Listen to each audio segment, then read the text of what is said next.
चंद्रयान-3 क्या है? चंद्रयान-3 भारत का तीसरा चंद्र मिशन है। ये चंद्रयान-2 के समान है। आपको याद होगा कि चंद्रयान-2 चंद्रमा के दक्षिणी भाग पर उतरने के लिए बनाया गया था, जबकि उसका ऑर्बिटर चंद्रमा के ऊपर से सैटेलाइट चित्र प्राप्त करने के लिए बनाया गया था।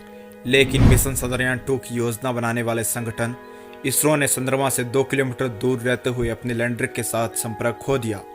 बाद में चंद्रमा पर लैंडर पाया गया, लेकिन एक सॉफ्ट लैंडिंग को पूरा करने में हमारा लैंडर सक्षम नहीं था। लेकिन चंद्रयान-3 चंद्रमा के दक्षिणी ध्रुव पर नरम लैंडिंग का प्रयास करेगा।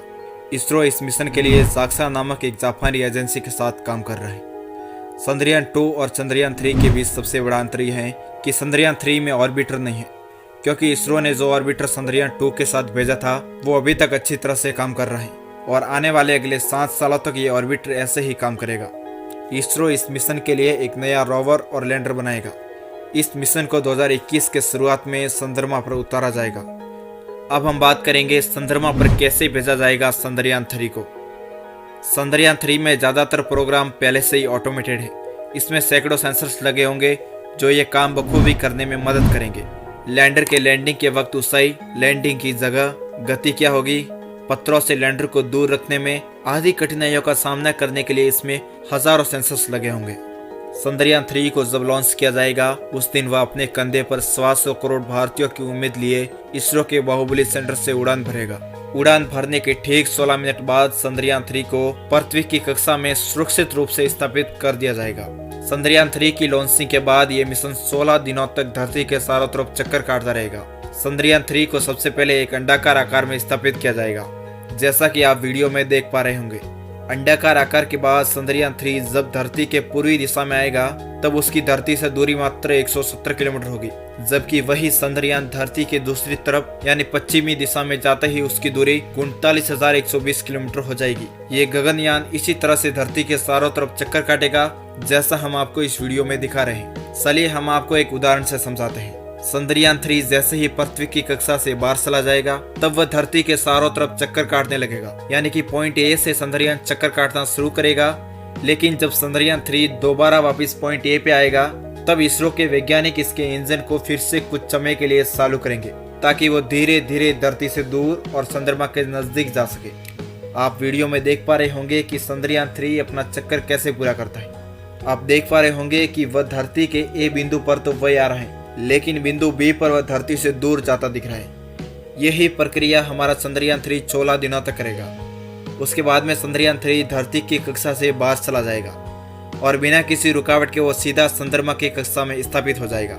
जैसा कि हम आपको बता चुके हैं कि इस मिशन में ऑर्बिटर नहीं होगा, क्योंकि हमने जो ऑर्बिटर चंद्रयान-2 के साथ भेजा था वो अभी तक 7 सालों तक वैसे ही काम करेगा और हमें चंद्रमा की सैटेलाइट तस्वीरें भेजता रहेगा। इसलिए हमें नया ऑर्बिटर भेजने की जरूरत नहीं है।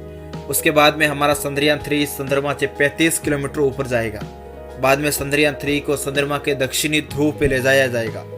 आपको बता दें कि यह सभी काम चंद्रयान-3 के अंदर बैठे हमारे चारों वैज्ञानिक करेंगे, जो सीधे इसरो के सेंटर से कनेक्टेड होंगे। उसके बाद में हमारे मिशन का सबसे खतरनाक पड़ाव शुरू होगा, जो होगी इसकी सॉफ्ट लैंडिंग। इस मिशन में सॉफ्ट लैंडिंग करना बहुत जरूरी होगा, क्योंकि अब की बार हमारे 4 वैज्ञानिक खुद इस यान में मौजूद होंगे। सॉफ्ट लैंडिंग होने के बाद सारों वैज्ञानिक चंद्रमा की खोजबीन करना शुरू कर देंगे। आपको बता दें कि हमारे वैज्ञानिक 4 दिनों तक चंद्रमा पर रिसर्च करेंगे और धीरे धीरे करके पूरा डाटा एकत्रित करेंगे। इसके बाद में वो पूरा डाटा इसरो को सैटेलाइट के माध्यम से भेजा जाएगा। ये पल हमारे हिंदुस्तान वासियों के लिए सबसे बड़ा ही अद्भुत होगा। चलिए अब हम बात करते हैं चंद्रयान-3 की कुछ प्रमुख बातें। चंद्रयान-3 के लॉन्च के साथ ही भारत दुनिया का चौथा ऐसा देश बन जाएगा जिन्होंने चंद्रमा पर खोजी यान उतारा हो, जिसका नाम गगनयान होगा। इसरो प्रमुख के सिवन ने बताया कि मिशन के दौरान जल के संकेत तलाशने के अलावा शुरुआती और मंडल के फॉसिल रिकॉर्ड तलाश किए जाएंगे, जिसके जरिए ये जानने में मदद मिलेगी कि हमारे सौर मंडल और उनके उपग्रहों का गठन किस प्रकार हुआ था।